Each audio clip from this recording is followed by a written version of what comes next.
जैसा कि पिछले वीडियो में पढ़ा कि 1804 ईस्वी में नेपोलियन बोनापार्ट राजा बना।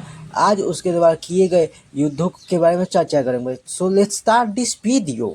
नेपोलियन बोनापार्ट के बढ़ते पावर को देखकर ऑस्ट्रिया और रशिया देश दोनों मिलकर फ्रांस देश के खिलाफ 1805 ईस्वी में युद्ध की घोषणा करते हैं। फिर स्टार्ट हुआ France versus Russia plus Austria, जिसमें नेपोलियन बोनापार्ट की जीत हुई। इसके बाद नेपोलियन बोनापार्ट का कॉन्फिडेंस लेवल इतना ज़्यादा हाई हुआ कि वो सीधा जाकर ब्रिटेन देश पर ही हमला बोल दिया। इसके बाद ब्रिटेन देश ने उसको इतना ज़्यादा मारा कि नेपोलियन बोनापार्ट का अब हम ब्रिटेन देश पर आंख डालकर भी नहीं देखेंगे। उसके बाद नेपोलियन बोनापार्ट यूरोप के अन्य देशों पर कब्जा करने के प्लान बनाने लगा। यह नक्शा आप लोगों को दिख रहा है।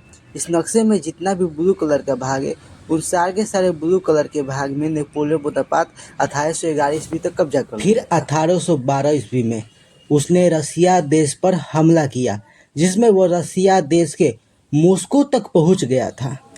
लेकिन ठंडी का दिन आ चुका था। वहाँ पर इतनी ज़्यादा ठंड पड़ रही थी कि नेपोलियन बोनापार्ट की सेना ने कहा कि अब हमको घर चलना ठीक समझ में आ रहा है, यहाँ पर रुकेंगे तो हमको प्रॉब्लम बहुत सारी होगी।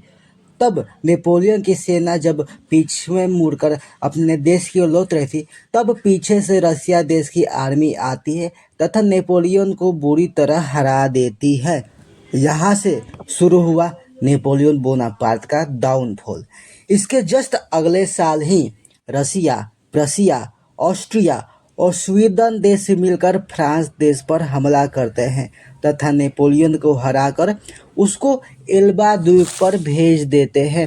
लेकिन नेपोलियन बोनापार्ट वहां से भाग निकला तथा फिर से वह अपनी आर्मी बना लेता है। लेकिन फिर से रसिया, ऑस्ट्रिया और ग्रेट ब्रिटेन देश मिलकर हमला करते हैं और इस बार भी वे लोग नेपोलियन बोनापार्ट को हरा दिए।